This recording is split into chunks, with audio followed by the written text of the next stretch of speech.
Hey there, welcome back to Featherwood Farm. As you can see, we're actually outside and there isn't snow on the ground. It all melted like in the last week or so.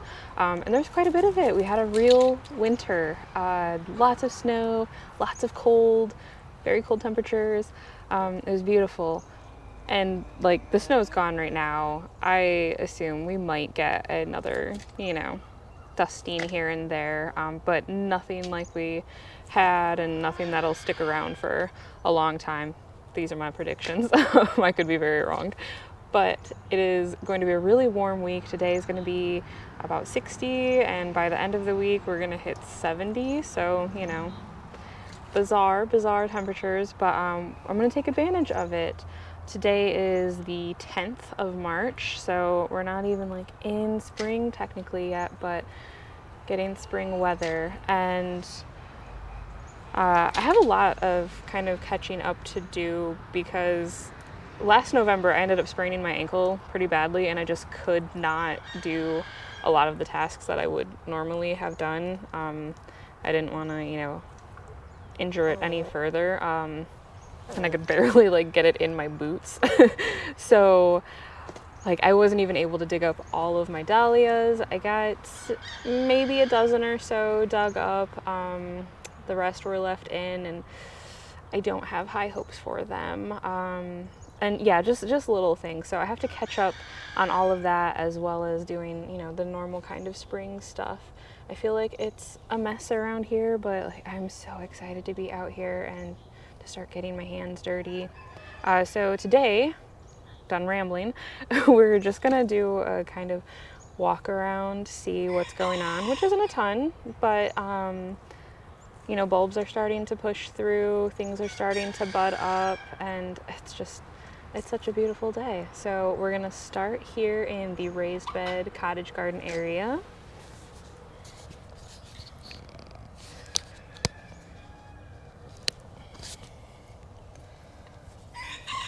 And so, yeah, the chrysanthemums were one of the things that I just didn't get to cutting them back because they were still blooming in November. So I wanted to leave that as long as I could. But what is fun, and I would have stuck my hands in here, but as you can see, tons of little rabbit droppings everywhere. But they survived. This is new growth emerging. And I mean, they even, shot over, they're spreading.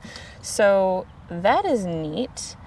I did order more cuttings, more plugs from, rooted cuttings, technically, I believe, from the farm that I got them from last year.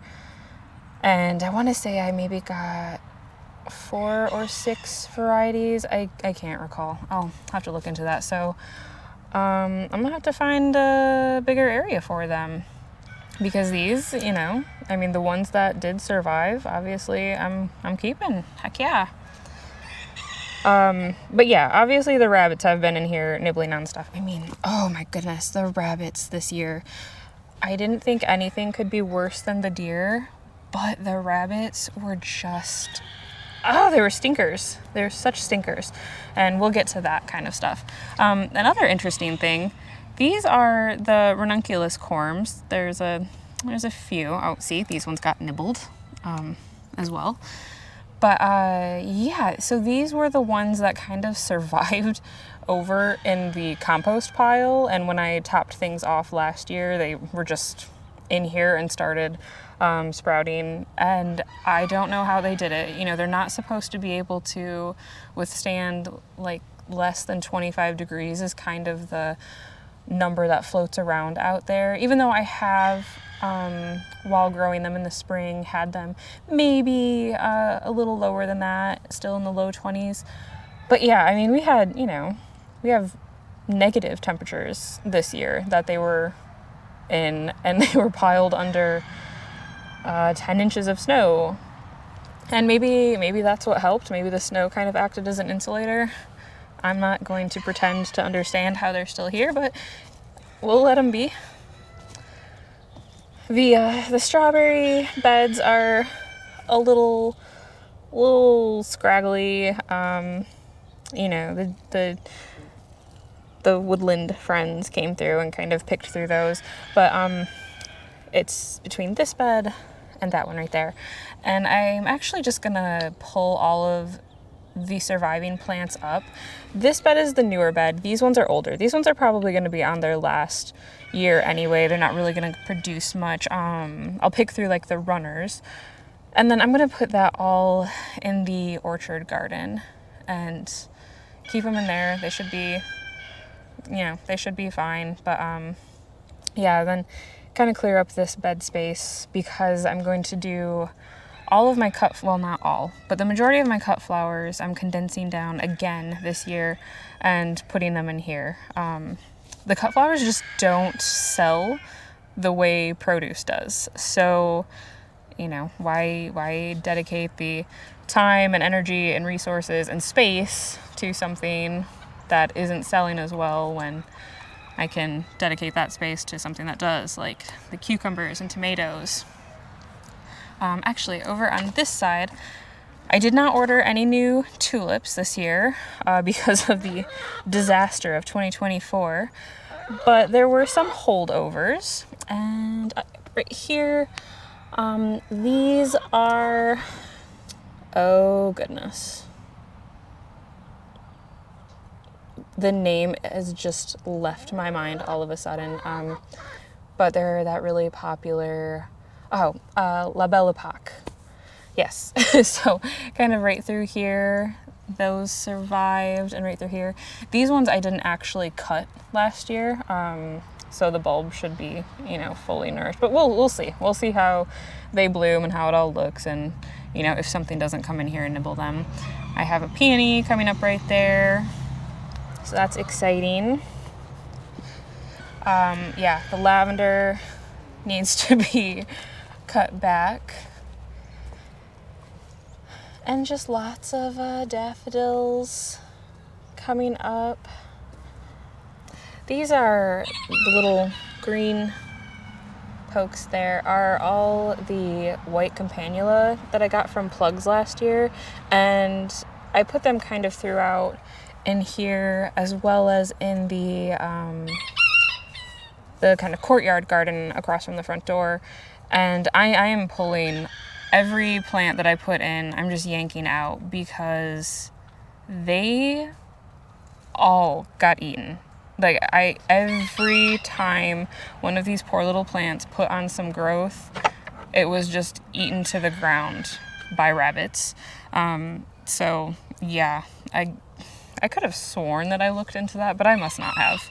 I must not have looked into that at all because that is like second to heucheras and heucherellas. Man, actually, you know what? No, it might even beat the heucheras out in delectability to rabbits and deer. And so as you can see, all of the perennials and grasses and stuff are still standing, and I'm not going to cut that back until temperatures kind of stabilize at that 50-degree mark. That's when bees will start coming out of their hibernation, and if I have anything overwintering and all that stuff, I don't want to disturb it. So this side of the orchard is the apple patch. I guess I should say like this quadrant are our apples. Over here are the peach and the plum, and this is it's such a pretty tree. It has such a pretty habit, tons of buds already. Hopefully we don't have any scary weather and it can just bloom and not get nipped by frost and all of that. Wouldn't that be wonderful if we didn't have to worry about anything? It'd be so easy. These are the rows. You can kind of see where I put daffodils and tulips in, as well as some peonies. So let's see. That one's not emerging yet, but there are peonies in here as well. Daffodils are coming back, no problem. And then some of the rows have tulips. I need to mark them. After I kind of laid some of these wood chips last year, I sort of lost my paths. Not sure what tulips will survive. Again, the rabbits got in here and kind of ate a lot of the growth last year, so I didn't really cut from in here, and I left everything in the ground. We'll see how they do, what might have survived, what might not have. And yeah, as you can see, just a total mess in here. I was out a couple days ago cutting back some stuff, and just haven't picked up the piles yet. I was getting rained out. But here's my dahlia patch. Let's back up here. I got this row dug up, and then I had like a half row right here. Got that dug up last year. Those ones are safe. But these 2 rows I just couldn't get to because of my little injury there hindering me, and I'm trying not to be too bummed about it. A lot of them were duplicates. I had like 2 of each growing in here. Some were things that I actually didn't really like that I wouldn't have kept anyway. There were some good ones, but what can you do? And then I have to get these 2 cherry trees planted. I'll do that this week. I think they're actually going to take over kind of the spot where these dahlias are. They'll be right here. And then it's moving into berries, which this week I will also be pruning canes back, pruning up the fruit trees, laying some acidifier in here for the berries. What else? Oh, spraying all the fruit trees while they're still dormant. Lots of fun stuff.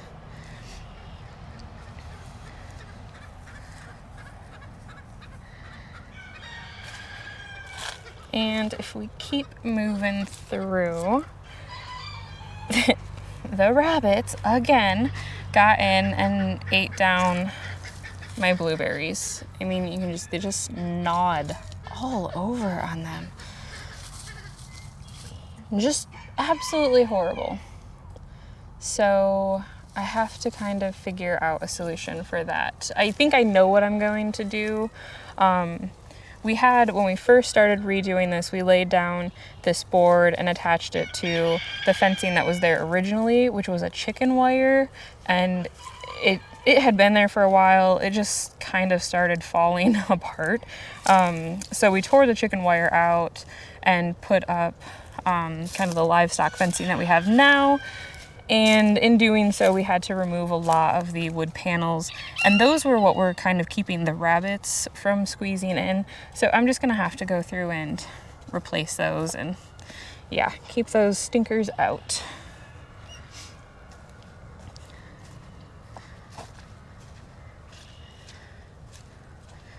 Right here, I think that I am going to do some sort of a I don't know, it's like of my own creation, I suppose. It's going to be like a dry pond, if that makes sense. You know, people do kind of the dry creeks, dry streams to kind of collect overflow, but not consistently hold water. And I'm thinking I'm going to do something like that. I think. It's still something I'm trying to work out. So yeah, TBD. Oh, actually, if we back up a little bit, all of the sedges got eaten. Yep, all of them. I think all except one in the entire property. Bummer. Around this redbud, I planted some white tet daffodils, which are a shorter variety and white, obviously. And I also put in some Mount Hood muscari, which I'm thinking maybe that is what this is. Oh, that bulb was just like got shoved right to the surface there. Might not be, but it does look different than everything else. This is the first time I've planted muscari, so I don't actually know what it looks like emerging. But I did that kind of in a ring around here. And the Muscari was Mount Hood, so on the tips of it will be this kind of little white peak, and then the rest is that really pretty purple that they are known for. And I want to say I put them in a couple of other areas. Yes. Some right here. And then under the serviceberry as well has some in front of that boxwood that looks like my chickens have been scratching at.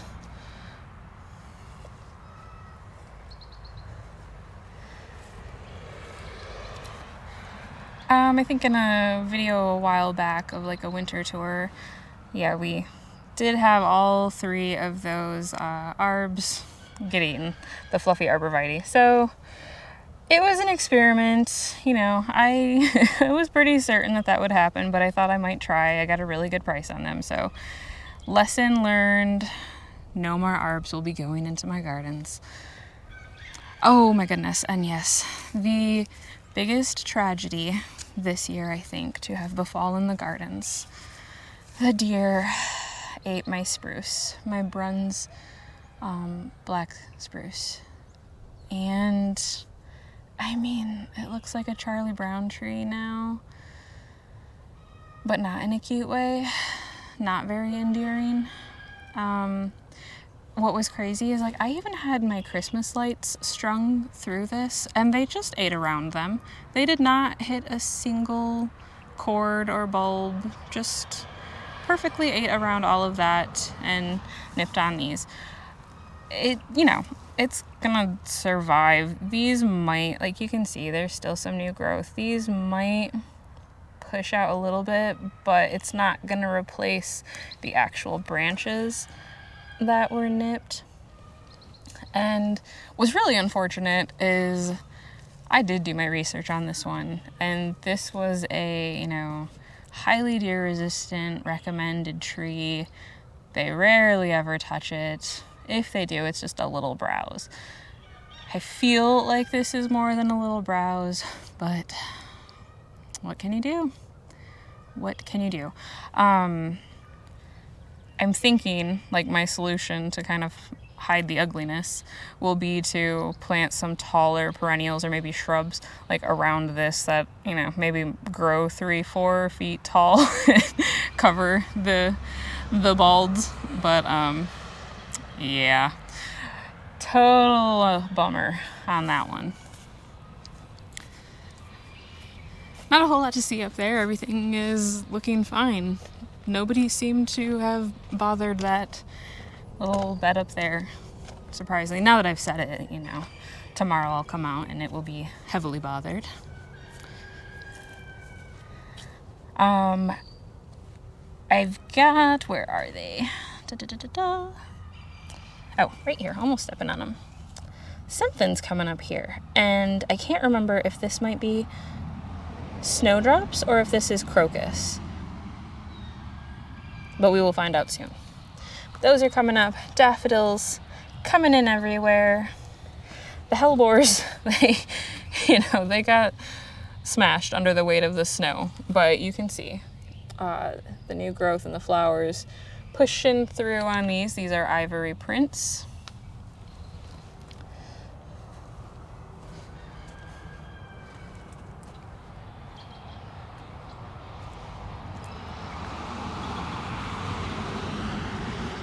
Yeah, I mean, it honestly looks kind of how it did when I left it last year, with more rabbit damage.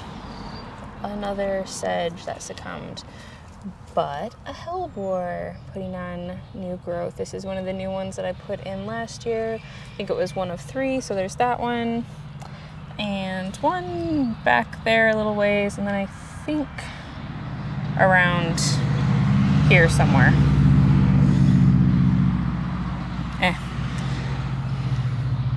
Or no, maybe it was over here.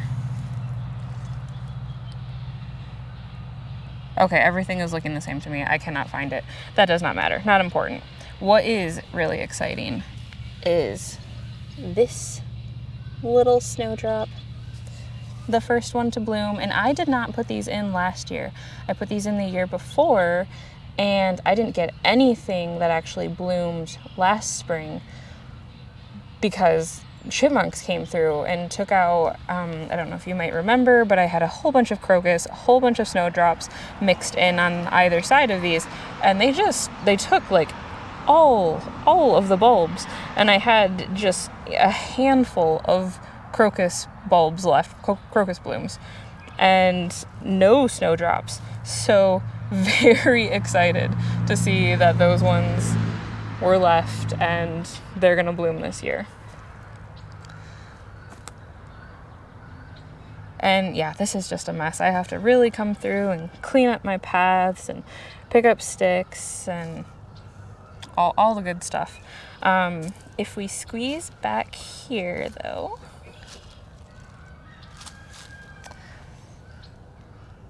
the Diane forsythia, she's starting to bloom, and she is another victim of the deer and the rabbits. Just cut down a lot of the branches, so the blooms are not going to be great this year. And I mean, just gnawed on the bark. They did this with, did I call this a forsythia? Okay, I called this a forsythia. This is not a forsythia. This is a Diane witch hazel. Don't know where my mind was right there. But yeah, so blooms won't be great on her this year, unfortunately, but we will be grateful for what we get. The color is just, I mean, it's wonderful. But yeah, so they did this sort of damage on Japanese maple that I have right there, a couple Japanese maples that I have in the pot, on this dogwood that I planted in last year. They just were little devils. But you know, so this is kind of how everything stands, all looking the same. My battery is about to die, so I can't really take you through the fire pit garden and this kind of side deck garden. Those ones received less damage from anything, if that counts for anything. And over there I have hyacinth bulbs that will be coming up soon. Oh, as well as along the path in here. I didn't show those ones, but yeah, those are coming up in here as well. So lots of good things to come. Lots of things to look forward to. And yeah, just a really exciting week to get outside. Very, very grateful for it. But thank you for watching, and we'll see you in the next video.